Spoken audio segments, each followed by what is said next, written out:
I know there are so many of the students जिन्होंने अभी तक केमिस्ट्री की प्रिपरेशन नहीं कर रखी है, तो उन्हीं के लिए मैंने ये वीडियो बना रखी है स्पेसिफिकली, जहाँ पे हम डिस्कस करेंगे कि हमें क्या क्या चीज़ें अभी से करनी है केमिस्ट्री सब्जेक्ट में, what all things do we need to do, और ऐसी क्या चीज़ें हैं जो अभी हमें नहीं करनी है वो भी हम डिस्कस करेंगे। कौन से इंपॉर्टेंट टॉपिक्स हैं, कौन सी ब्रांच से किस टाइप के क्वेश्चंस आते हैं, वो भी इसी वीडियो में देखेंगे। तो चलो स्टार्ट करते हैं। सबसे पहले जिन भी बच्चों के प्री बोर्ड एग्जाम्स अभी चल रहे हैं, तो it is really important that you focus on your pre board exams, ठीक है। और जिन भी बच्चों के प्री बोर्ड एग्जाम्स हो चुके हैं, उनको अपने पेपर को एक बार एनालाइज करना है, देखना है कि क्या क्या चीजें हैं जो वो कर पाए थे और क्या क्या चीजें हैं जो वो नहीं कर पाए थे। सो प्रॉपर एनालिसिस आपको करना है अपने प्री बोर्ड एग्जाम के पेपर का, क्योंकि बहुत सारे क्वेश्चंस आ जाते हैं बोर्ड में भी। तो आप सोचोगे यार ये तो प्री बोर्ड में आया था, मैंने प्रैक्टिस नहीं करा, अगर कर लेती तो मैं कर लेती एग्जाम में ऑब्वियसली, है ना। तो ये चीज फिर आपको बाद में रिग्रेट नहीं करनी है, इसीलिए प्री बोर्ड एग्जाम के पेपर को एक बार अच्छे से एनालाइज कर लेना। जो भी ऐसे टॉपिक्स हैं जहां से आप क्वेश्चंस नहीं कर पाए थे, उस टॉपिक को अच्छे से वापस से प्रिपेयर करना। उसके बाद we have the sample paper. एक बार आपको अच्छे से सैंपल पेपर को भी एनालाइज कर लेना है, देख लेना है किस किस टाइप के क्वेश्चंस आए हैं, डिफिकल्टी लेवल क्या है और पैटर्न क्या है। तो पैटर्न एक बार जल्दी से देख लेते हैं। टोटल हमारे पास 3 घंटे का पेपर रहता है एंड मार्क्स यहाँ पे 70 रहते हैं। मैथ्स का 80 मार्क्स का होता है, केमिस्ट्री और फिजिक्स का 70 मार्क्स का। यहाँ पे टोटल हमारे पास 5 सेक्शंस हैं। सबसे पहले ए सेक्शन है, 16 एमसीक्यूज हैं इसमें। और सेक्शन बी की अगर मैं बात करूं तो यहाँ पे 5 शॉर्ट आंसर टाइप क्वेश्चंस हैं, 2 मार्क ईच, ठीक है। अब यहाँ पे ये जो 16 एमसीक्यूज इन्होंने लिखे हैं, इसी में असर्शन एंड रीजन वाले क्वेश्चंस भी होते हैं, ठीक है। उसके बाद section C 7 short answer type questions आते हैं, 3 मार्क ईच। ये यहाँ पे गलत लिख दिया है इन्होंने, ये very short answer type questions होते हैं जो कि 2 मार्क ईच रहते हैं, ठीक है। सेक्शन सी की हमने बात कर ली है। डी को देखें तो 2 केस बेस्ड क्वेश्चंस आते हैं जो कि 4 मार्क ईच रहते हैं। बहुत सिंपल है। केस बेस्ड क्वेश्चंस के लिए मैंने आपको हमेशा ट्रिक बताई है कि जो भी पैराग्राफ गिवन रहता है उसको रीड मत करो, डायरेक्टली चले जाओ क्वेश्चंस में, क्योंकि वैसे भी आपको पैसेज में ना कुछ भी ट्रिक नहीं मिलती है, कुछ भी सोल्यूशन नहीं मिलता है। सो इट इज बेटर कि आप डायरेक्टली क्वेश्चंस में ही जंप ऑन करो, ठीक है। उसके बाद सेक्शन ई 3 यहाँ पे लॉन्ग आंसर टाइप क्वेश्चंस आते हैं और ये रहते हैं 5 mark each. Total number of questions हमारे पास 33 रहते हैं। चॉइसेस भी कुछ क्वेश्चंस में आपको देखने को मिल जाती हैं, ठीक है। और सारे ही क्वेश्चंस कंपलसरी हैं, आपको पता ही है। और लॉग टेबल्स और कैलकुलेटर्स का आप सीबीएसई बोर्ड में इस्तेमाल नहीं कर सकते हो, ठीक है। तो ये हमारे पास पूरा पेपर को हमने देख लिया है, एक बार पूरा पैटर्न देख लिया है। डिफिकल्टी लेवल आप अपने हिसाब से एक बार एनालाइज जरूर कर लेना कि किस किस टाइप के क्वेश्चंस आप कर पा रहे हो और किस किस टाइप के क्वेश्चंस आप नहीं कर पा रहे हो।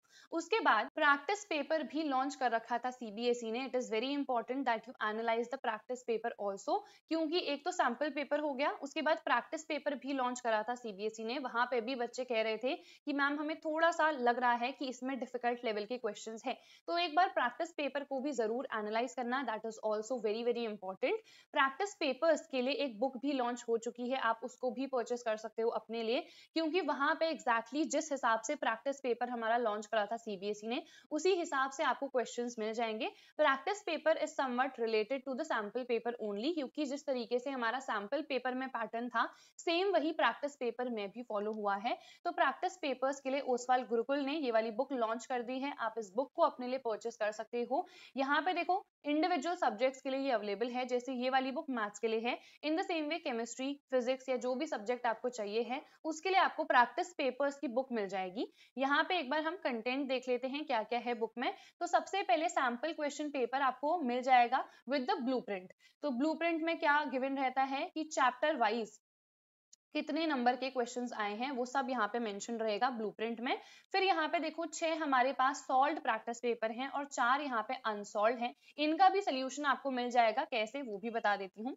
तो सबसे पहले ये रहा हमारे पास ब्लूप्रिंट, उसके बाद ये हमारे पास सैंपल क्वेश्चन पेपर है विद द एंटायर सोल्यूशन। यहाँ पे देखो पूरा ही एक्सप्लेनेशन गिवन है। इसके बाद नेक्स्ट यहाँ पे प्रैक्टिस पेपर सारे सॉल्व्ड हैं, ये वाले 6 आपको सॉल्व्ड मिलेंगे। ये वाला देखो अनसॉल्व्ड है, तो अनसॉल्व्ड वाले केस में यहाँ पे QR कोड एक मेंशन्ड है। इस QR कोड को अगर आप स्कैन करोगे तो आपको पूरा ही सोल्यूशन मिल जाएगा। सो इस बुक की भी जो बाय लिंक है मैं डिस्क्रिप्शन में आपको प्रोवाइड कर दूंगी, आप खुद से जाके इन बुक्स को चेकआउट कर सकते हो and then you can purchase. अब उसके बाद आपको केमिस्ट्री के लिए ना सबसे पहले वन शॉट्स देखने हैं। I know there are so many of the students जिन्होंने अभी तक पढ़ना भी स्टार्ट नहीं करा है, so it is not the time to go for the detailed lectures. आपको अभी डिटेल लेक्चर्स नहीं देखने हैं, क्योंकि आप अगर अभी से स्टार्ट करोगे तो बोर्ड एग्जाम के पहले पहले आप कंप्लीट नहीं कर पाओगे। सो it is important that you go for the one shots. One shots आप जैसे ही कंप्लीट कर लोगे उसके बाद आपको एक बार एनसीईआरटी रीडिंग कर लेनी है, क्योंकि केमिस्ट्री का पेपर एनसीईआरटी के बाहर से बनता ही नहीं है। एनसीईआरटी इवन नीट या फिर जेई के लिए भी इनफ रहती है। वन शॉट्स की जो प्लेलिस्ट की लिंक है मैं डिस्क्रिप्शन में आपको प्रोवाइड कर दूंगी, आप वहां से जाके चेक कर सकते हो। वन शॉट्स आपने जैसे ही कर लिए हैं तो मैंने हैंड रिटन नोट्स भी प्रोवाइड करे हैं, उन नोट्स को आप डाउनलोड कर सकते हो। सारी ही जो प्लेलिस्ट की लिंक है ना वो डिस्क्रिप्शन में है, आप चेकआउट कर लेना। फिजिक्स, मैथ्स, केमिस्ट्री तीनों के ही वन शॉट्स मैंने डाले हैं, इवन नोट्स भी मैंने आपको प्रोवाइड कर रखे हैं फिजिक्स और केमिस्ट्री के।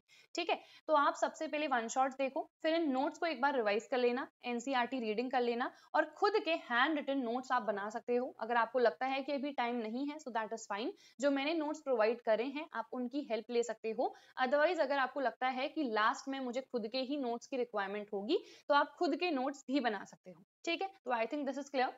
नेक्स्ट हमारे पास है एक्सपेक्टेड क्वेश्चंस। एक्सपेक्टेड क्वेश्चंस की एक प्लेलिस्ट मैंने आप सभी के लिए बना रखी है, जहां पे जो भी मोस्ट इंपॉर्टेंट क्वेश्चंस हैं जो कि प्रीवियस ईयर्स में पूछे गए हैं वो मैंने इंक्लूड कराए हैं। तो ये जो एक्सपेक्टेड क्वेश्चंस की प्लेलिस्ट है आप इसको एक बार जरूर देख लेना, इसकी भी लिंक मैंने डिस्क्रिप्शन में प्रोवाइड करी है। जैसे ही आपने एक चैप्टर का वन शॉट देखा उसके बाद आप आ जाना एक्सपेक्टेड क्वेश्चंस वाली वीडियो में। ठीक है, उसके बाद एनसीईआरटी के जो बैक और इंडेक्स एक्सरसाइज के क्वेश्चंस हैं उनको भी आपको प्रैक्टिस करना है, क्योंकि एनसीईआरटी के बाहर मैंने आपको बताया पेपर आता ही नहीं है और बहुत बार जो एनसीईआरटी के क्वेश्चंस होते हैं वो एज इट इज आ जाते हैं बोर्ड के पेपर में। तो आपको बैक एक्सरसाइज और इंडेक्स दोनों ही प्रैक्टिस करने हैं एनसीईआरटी के।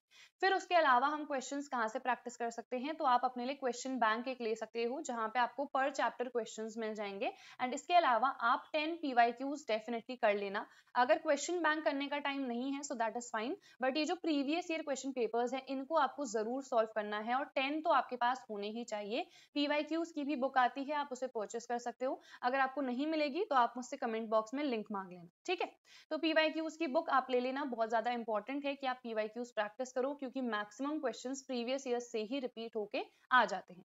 उसके बाद नेक्स्ट हम यहाँ पे डिस्कस कर लेते हैं कि हमारे पास कौन कौन सी ब्रांचेस हैं और किस किस टाइप के क्वेश्चंस आते हैं। तो सबसे पहले हमारे पास फिजिकल केमिस्ट्री है। अब इसमें 3 चैप्टर्स हैं, solutions, electrochemistry and chemical kinetics. यहाँ पे से मैक्सिमम न्यूमेरिकल्स आते हैं, क्योंकि ये न्यूमेरिकल बेस्ड ही चैप्टर्स हैं। न्यूमेरिकल्स आएंगे, इससे रिलेटेड थ्योरी भी पूछी जाती है, जैसे हेनरीज लॉ क्या है पूछ लिया जाता है, इसके कुछ एप्लीकेशंस बता दो, तो डायरेक्ट इस टाइप के क्वेश्चंस पूछे जाते हैं। ठीक है, इलेक्ट्रोकेमिस्ट्री में नर्स्ट इक्वेशन से न्यूमेरिकल्स डेफिनेटली बनते ही बनते हैं। केमिकल काइनेटिक्स, यहाँ पे इंटीग्रेटेड रेट इक्वेशन वाला टॉपिक काफी इंपॉर्टेंट है, क्या फैक्टर्स इफेक्ट करते हैं रेट को, एंड जो हमारे पास इक्वेशंस हैं वो बहुत इंपॉर्टेंट है यहाँ पे केमिकल काइनेटिक्स में। जो इंटीग्रेटेड रेट इक्वेशंस हैं उनका डेरिवेशन भी बहुत बार पूछ लिया जाता है। फिर उसके बाद नेक्स्ट है हमारे पास इनऑर्गेनिक केमिस्ट्री। यहाँ पे 2 ही चैप्टर्स आते हैं, D and F block elements और कोऑर्डिनेशन कंपाउंड्स। यहाँ पे से रिपीटेड क्वेश्चंस आते हैं और रीजन बेस्ड क्वेश्चंस यहाँ से मैक्सिमम पूछे जाते हैं।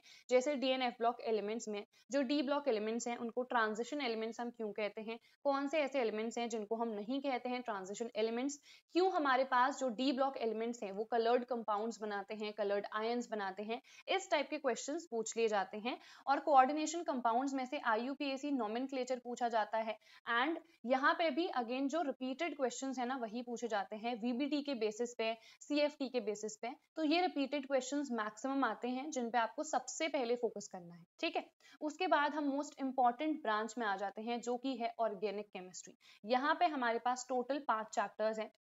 लिटरली केमिस्ट्री में ना सिर्फ और सिर्फ हमारे पास 10 ही चैप्टर्स हैं, तो 5 तो हमने डिस्कस कर लिए और ये रहे बाकी के 5।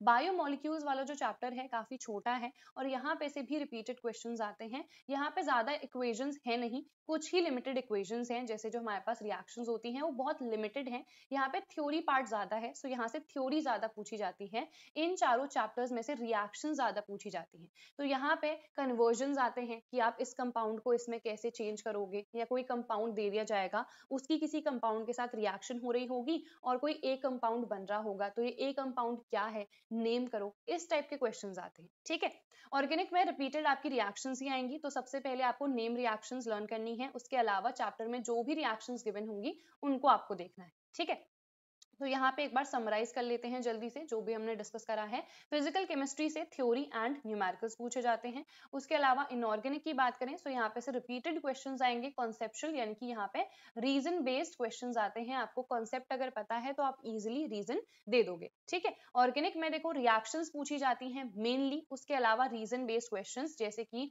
अगर आपसे पूछ लिया जाएगा कि ये कंपाउंड है, इसका एसिडिक कैरेक्टर ज्यादा क्यों है, इसका रीजन क्या है, देन बेसिक कैरेक्टर ज्यादा क्यों है, ठीक है, बॉइलिंग पॉइंट ज्यादा क्यों है, मेल्टिंग पॉइंट ज्यादा क्यों है, इस टाइप के क्वेश्चंस आते हैं। सॉल्युबिलिटी किसकी ज्यादा है, तो ये सारे टॉपिक्स आपको अच्छे से देख लेने हैं। ठीक है, अब उसके बाद आपको क्वेश्चंस की अच्छे से प्रैक्टिस करनी है। क्वेश्चंस अगर आपने प्रैक्टिस कर लिए तो उससे रिलेटेड घुमा फिरा के ही बस क्वेश्चंस आते हैं, तो आप इजिली आंसर कर सकते हो। उसके बाद न्यूमेरिकल्स की आपको प्रैक्टिस करनी है। न्यूमेरिकल्स केमिस्ट्री में ज्यादा डिफिकल्ट नहीं आते हैं, तो आपको पीवाईक्यूज देखने हैं और पीवाईक्यूज के अकॉर्डिंग ही न्यूमेरिकल्स को प्रैक्टिस करना है। देन उसके बाद फॉर्मूलाज को आप बार बार रिवाइज करते रहना और जितने फॉर्मूलाज है ना उनको लर्न कर लेना, बिकॉज केमिस्ट्री में तो लिमिटेड फॉर्मूलाज हैं, तो एटलीस्ट वो आपको याद होने चाहिए और उनको रिवाइज भी कर लेना। Revision is very very important. अगर फर्स्ट चैप्टर है, सेकंड चैप्टर है, आपने पहले ही पढ़ लिया था, तो अभी इट इज हाई टाइम कि आप एक बार रिवाइज कर लो बिफोर द बोर्ड एग्जाम्स, क्योंकि अदरवाइज आप बोर्ड एग्जाम के पहले उसको भूल जाओगे।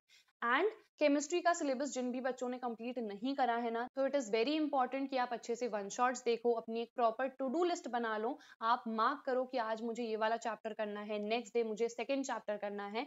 इस तरीके से प्रॉपर अपनी एक टू डू लिस्ट बनाना कि डेली बेसिस पे आपको क्या क्या काम करने हैं, क्योंकि अभी हॉलीडेज हो चुकी हैं। हॉलीडेज में हमारे पास मैक्सिमम टाइम होता है और ये जो लास्ट के 2 महीने अभी रह गए हैं, 2 भी नहीं, सिर्फ 1.5 महीना, मैं कहूंगी कि 1.5 ही महीना रह गया है, 1.5 मंथ। तो इस टाइम में ना आपको सबसे ज्यादा एफर्ट्स लगाने हैं, सबसे ज्यादा मेहनत करनी है, क्योंकि अगर आपने अभी नहीं कराना तो फिर बाद में बस रिग्रेट ही रह जाएगा। तो अभी आपको अच्छे से प्रिपरेशन करनी है, जो भी चीजें आपको फॉलो करनी है मैंने ऑलरेडी बता दिया है। इसके अलावा भी अगर आपका कोई भी डाउट रहता है तो आप कमेंट बॉक्स में पूछ सकते हो, और जो भी इंपॉर्टेंट हमारे पास पीडीएफ्स है मैंने टेलीग्राम पे आपको प्रोवाइड कर दी है। टेलीग्राम नेम है स्टडी वेयर हाउस, आप ज्वाइन कर सकते हो, वहां पे आपको सारी चीजें मिल जाएंगी।